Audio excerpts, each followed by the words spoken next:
두려울 때 눈을 들어 하늘을 봐요 라는 제목으로 우리 말씀을 전하도록 할게요. 우리나라의 독립운동가 중에 잘 알려지진 않았지만 송몽규 선생님이라는 분이 있어요. 누구? 윤동주 시인의 사촌이야.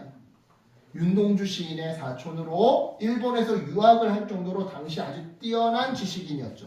따라서 일본에서 쌓은 지식을 이용해서 그냥 식민정부에 이렇게 부역하면 식민정부를 도와주면 출세길에 나설 수도 있었을 텐데 하지만 그는 그러지 않았는데요. 그는 자기의 지식을 활용해서 대한민국의 독립을 위해 일했어요.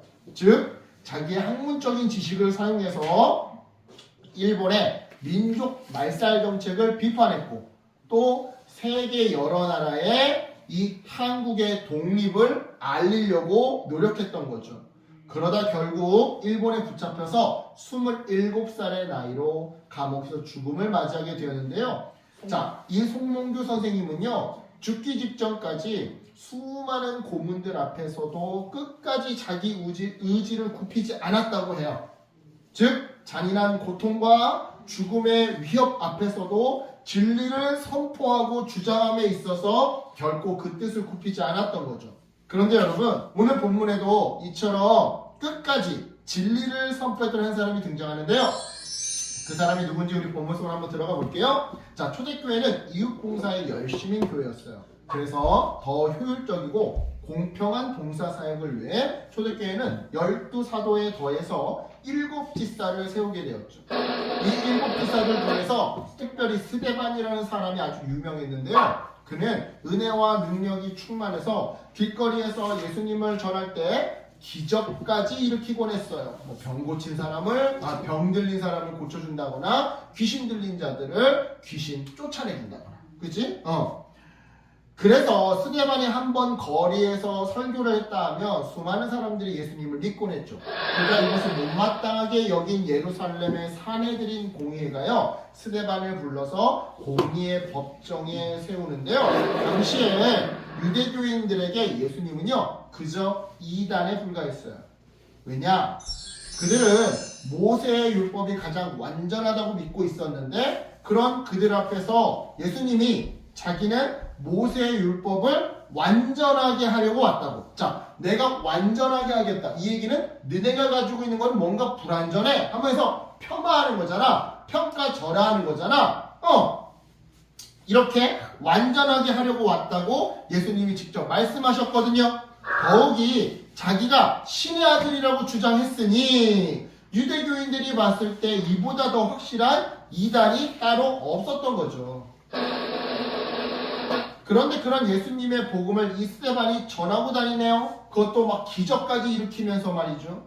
그러니 유대교인들 입장에서는 가만히 있을 수가 없었던 거예요. 가서 스데반을 협박하든 모욕을 하든 겁박을 주든 강제로 끌고 가든 어떻게 해서라도 그 입을 틀어 막아야 했던 거죠. 그래서 유대교인들은요 스데반을 사내들인 공의회에 고발을 했고요. 공의회는 스데반을 법정에 불러 세웠던 건데요. 신문이 시작되자 고발당한 내용이 사실인지를 묻는 공의회 위원들의 질문 앞에 스데반은 아주 긴 답변을, 사실 답변이 아니라 설교 같은데 답변을 늘어놓기 시작했어요. 핵심은 구약에서 예언한 메시아 곧 그리스도가 바로 예수입니다. 그런데 구약의 조상들이 하나님의 말씀을 거역했던 것처럼 지금 당신들도 예수님을 거부하면서 결과적으로 하나님을 거역하고 있습니다. 라는 내용이었죠.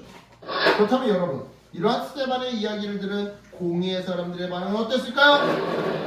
그들은 머리 끝까지 열이 받았어요. 그래서 돌을 던져 스데반을 죽여버리고 말았죠.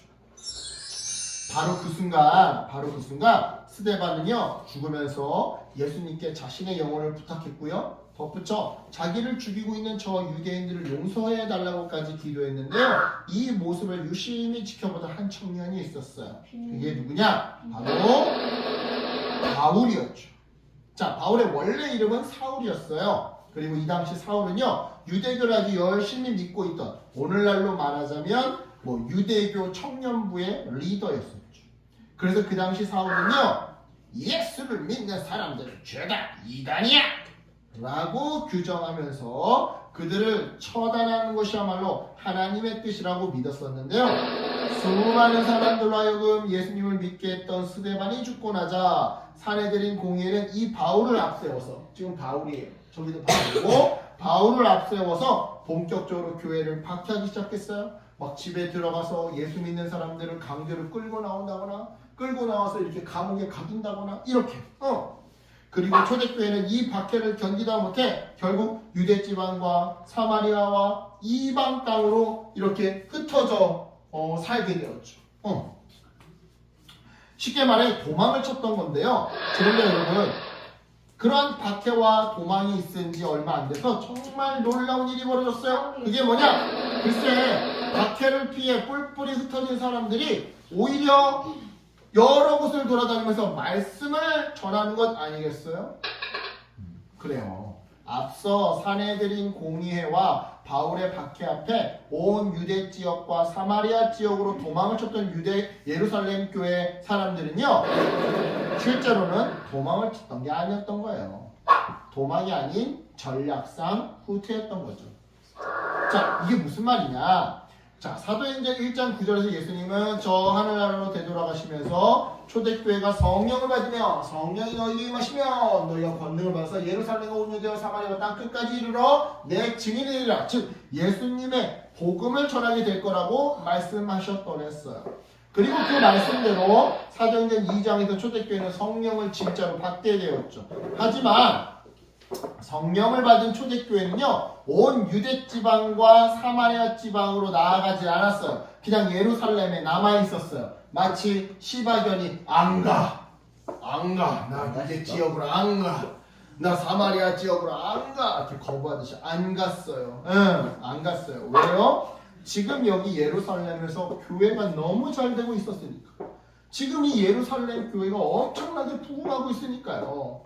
하지만 그런 초대교회에게 스데반의 순교 이후 무지막지한 박해가 가해졌고요. 초대교회는 이 시련 앞에 고민했던 거예요. 도대체 하나님이 이 시련을 허락하신 이유가 무엇일까? 그러다 그들은요, 사도행전 1장 9절 말씀을 떠올렸던 거고요. 그 결과 도망이 아닌 예루살렘에서 전략성 후퇴를 결정했던 것이죠. 그러니까 후퇴 같지만 사실은 전 세계 여러 곳곳으로 흩어져서 복음을 전하는, 실제로는 영토를 확장하는 효과를 얻게 되었던 거예요. 저렇게 몇 킬로씩 해서 10년도 더 걸리지 않아요? 10년까지는 안 걸려요. 10년까지는 안 걸리고.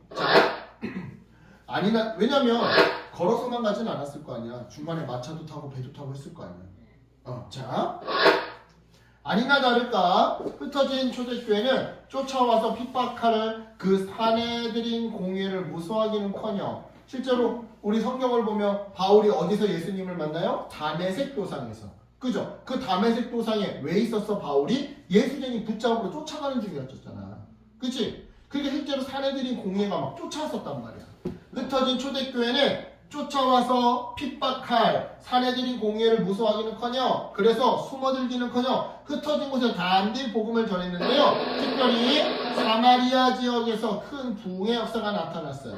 즉 빌립이라고 하는 집사가 사마리아에 가서 복음을 전할 때 많은 기적이 일어났고 병든 자에게서 병이 고침받고 귀신 들린 자에게서 귀신이 떠나가는 많은 기적이 일어났고 그 덕분에 사마리아 지역에 큰 기쁨이 넘쳐나게 되었던 거죠. 여기까지가 바로 오늘 본문의 이야기예요. 자, 여러분 이처럼 복음에는요 아무런 장애물이 없어요. 그 어떤 것도 심지어는 핍박과 박해도 복음을 막을 수가 없죠. 이런 의미에서 복음을 전하는 자도 마찬가지로 세상이 결코 막을 수가 없는데요. 왜냐? 복음에는 하나님의 능력이 있기 때문이에요. 자, 우리 로마서 1장 16절을 함께 읽어볼게요. 시작! 내가 복음을 부끄러워하지 아니하니 이 복음은 모든 믿는 자에게 구원을 주시는 하나님의 능력이 되리라. 먼저는 유대인에게요 그리고 헬라인에게로다. 아멘. 그래요 여러분, 하나님의 복음을 전하는 자들에게 하나님은요 능력을 주셔요. 하나님의 능력을 통해 어떤 상황에서도 담대하게 복음을 전하고 또한 말씀대로 살아내라고 말이죠. 그래서 능력을 주세요. 특별히 오늘 스데반을 통해 알 수 있듯이 하나님은요 복음을 전하는 자들에게 하늘의 영광을 보여주시는데요. 스데반이 죽기 직전에 하늘을 바라봤다라는 것은요, 그리고 그때 하나님께서 하나님의 영광과 함께 하나님 우편에 서 있는 예수님을 보여주셨다라는 것은요, 첫째, 우리의 정체성은 이 세상이 아니라 하늘나라에 있다는 것을 알려줘요. 즉 우리는 하늘나라 백성이기 때문에 세상의 유혹과 핍박 앞에서도, 그래서 세상의 유혹을 보며 욕심이 생긴다거나 세상의 핍박 앞에 겁이 난다 하더라도 이 진리인 복음을 붙들고 그 복음의 정신대로 살아가야 함을 알려주더라 이 말이죠. 자, 또한 둘째로 이 땅의 진정한 통치자가 누구인지를 알려주는데요. 여러분, 실제로 교회 역사 속에서 하늘의 영광을 본 사람들은요, 스데반과 같이 이 세상의 유혹과 핍박 앞에서 결코 타협하지 않는 자세로 살아갔다 그랬어요. 왜요? 진정한 통치자는 하나님이니까요. 사랑하는 여러분, 우리도 이 세상에서 기독교인으로 살다 보면 두려운 일들을 자주 맞이하곤 해요. 그래서 전도도 안 하고 말씀대로도 안 사는 경우가 많죠. 우리가 말씀대로 살려면 거짓말 하면 돼요, 안 돼요? 안 되겠죠. 옆에 있는 친구가 컨닝할 때 나는 컨닝하면 안 돼요. 옆에 있는 친구가 왕따 당할 때 오히려 도와줘야 돼요. 그러다 보니까 우리가 복음대로 살다 보면 두려울 일이 많아요. 그래서 전도도 안 하게 되고 말씀대로도 안 살려고 하는 경우가 많죠. 따라서 그때 여러분, 우리는 스데반처럼 눈을 들어 하늘을 봐야 해야 돼요. 봐야 해요. 우리의 정체성이 무엇인지, 그리고 나에게 능력 주시는 하나님이 얼마나 대단하신 큰 분이신지를 기억해야 한다 이 말이에요. 그래야 참된 통치자이신 하나님의 능력으로 그 두려움을 이겨낼 수가 있는 거죠. 이 말씀을 기억하면서 여러분, 이번 한 주 힘들 때, 무서울 때, 두려울 때마다 하늘을 바라보는, 그래서 저 하늘에서 나를 다 살펴보시고 이 땅을 통치하시는 그 하나님이 주시는 능력으로 복음을 전하고 복음대로 살아내는 저와 여러분 되기를 예수님의 이름으로 축복합니다. 아멘. 네, 기도할게요. 하나님 감사합니다. 오늘 이